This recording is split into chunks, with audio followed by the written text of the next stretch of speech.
Hello everyone! Mega love shout out po sa lahat. Good morning po. So ito na nga po ang last day ng Adibay Festival, lalong-lalo na ang mga trade fair and agri booth po sa may Wangal, Trinidad, Benguet. So ito na, habol na tayo para makita na natin ang mga iba't ibang booth ng munisipyo ng Benguet. So first naman, ito ang Atok o diba? ATOK. Welcome to ATOK. Bakit ang bilis? Natapos na agad. So, ito naman ang Municipality of Bacon. Papakita ko lang yung mga kubo. Hindi na ako pumasok masyado kasi parang same lang din yung mga display nila, mga gulay, ganyan. So, diba? Napakaganda, nagpagkaayos naman talaga nila. May mga kubo, ganyan maliliit. Yung iba naman may waterfalls, ganun pa. So, ito na, tuloy-tuloy na nating maglakad-lakad. Sunod naman po ang Municipality of Bukod, kung saan matatagpuan ang Ambuklaw Dam. Doon po maraming mga tilapia, o diba? Pak na pak. Dalawang story po ang kanilang kubo. Grabe, magaganda rin talaga yung mga kubo nila. Alam mo yung magpapapicture ka talaga, ganyan, mapapa-video ka. Next po naman, ang Municipality of Bugias.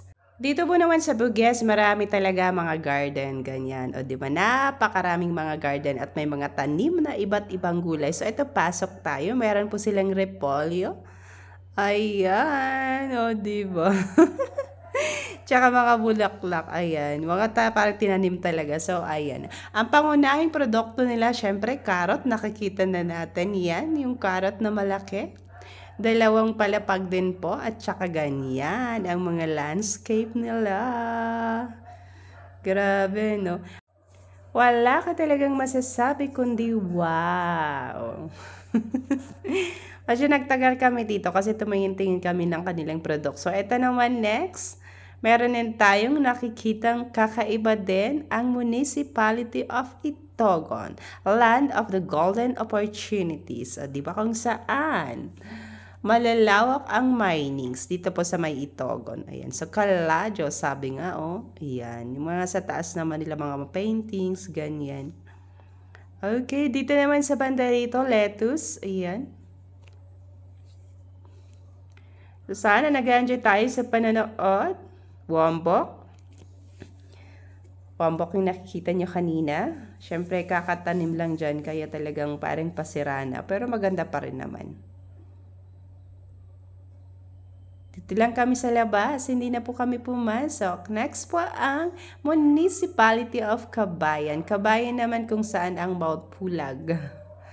Diba? Akyat na po tayo sa Mount Pulag. Ano nga bang pangunahing dialect nila dito? Ibaloy. Ayan po ang kubo nila. Yay! Ayan. Dito lang po tayo sa labas. Video lang po. Meron din silang mga gulay. Same din po. Lettuce po. Ayan. Mga halaman. Celery. Ayan. Celery po to. Okay, next. Ayan. Pumasok pala kami dito sa may mga jam din silang benta. Ganyan.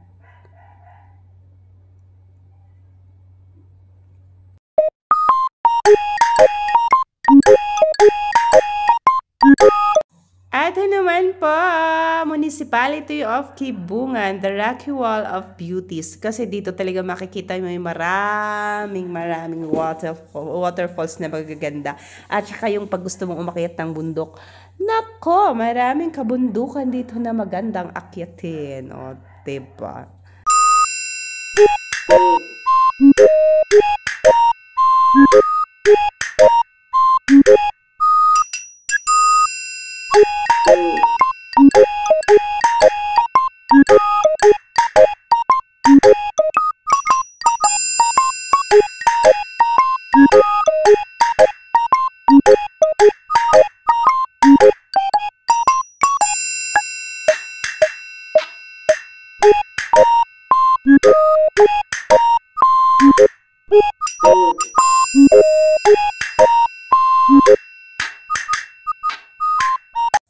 Welcome to the Municipality of Kapangan. Tuloy-tuloy po tayo sa paglalakad. Eto na. Ayan. So, nakikita na natin ang Kapangan. From Baguio to Kapangan, aabutin ka ng mga 2 to 3 hours. Malapit lang din po. O, diba? Umali kayo, sabi niya sa entrance. Number 7. Pasok po tayo.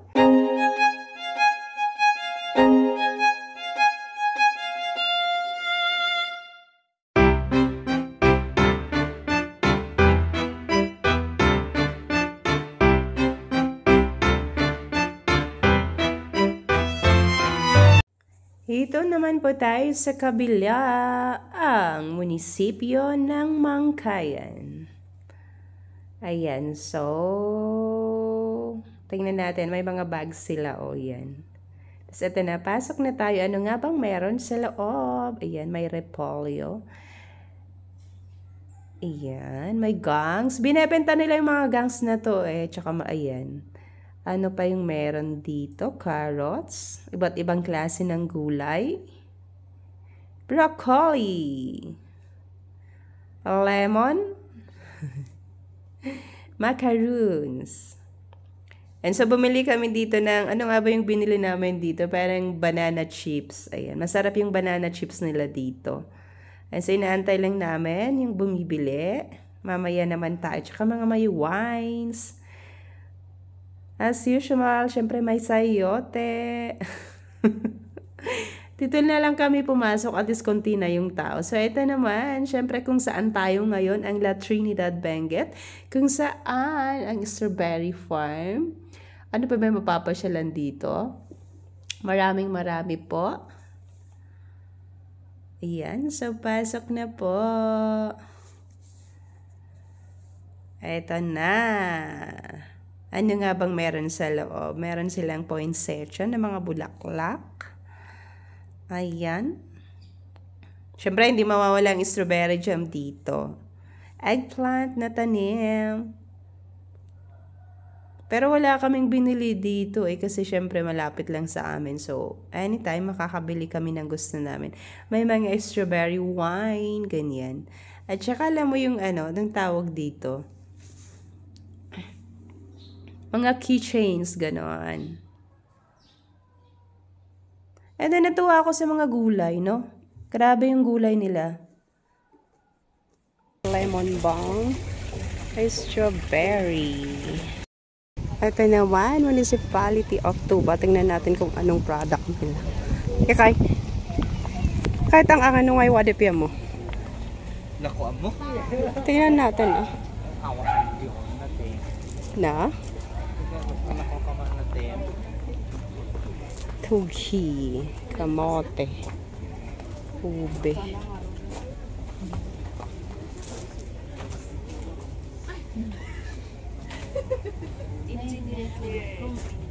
Mushroom? Kailangan na ito. Andi yung way adum niya ko yan dahil. Hindi mo maala. Tara. Pero, Kapulburon, lako mo man. ay, oo, parang hindi ba dito yun? Di man sa amin. Ang pulburon nila ko doon. Hindi ba? Hindi dito rin po. Dito ko rin binili yun, pero baka naubos lang. Naman, Municipality of Sablan, ikay. Tangang hipay wadia.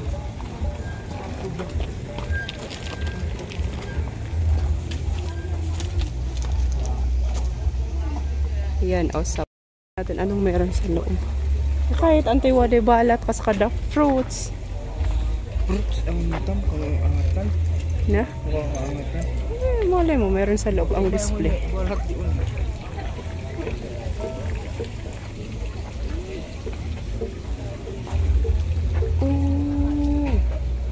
Pino din ang laang kunta pulburon. Kung maalala kung saan ko kasi binili yun. Naibos ma'am, naubos.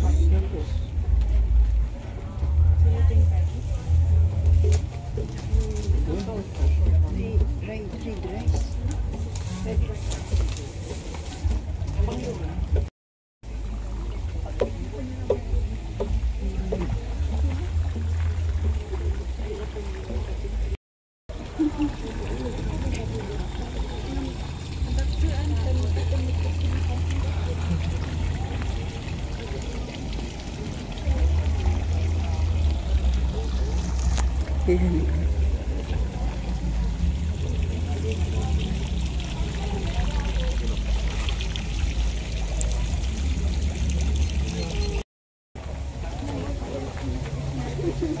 Tublay.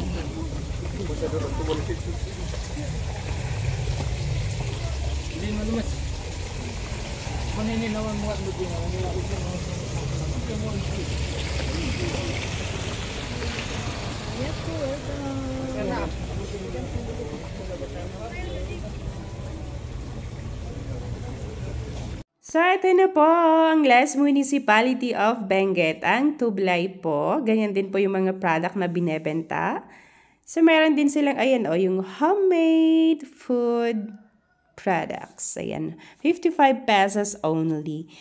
Ito na. So, natapos na tayo dito sa Agri-booth. Last day po nila ngayon kay habol-habol na kayo. Dito naman tayo sa may trade fair, pero sa entrance lang tayo nag-video. At marami din halos mga pagkain, furnitures, damit, ganyan. Pero syempre, may mga ibon, may mga isda, ganyan na binebenta sa loob. So, sa mga nandito na sa Baguio, humabol na po kayo at last day nila ngayon. O, diba? Magpa-picture na. Pakita na natin. Ayan yung mga furnitures nila. Sigurado, mababawasan na yung price kasi last day. Ayan, so thank you. God bless po sa lahat.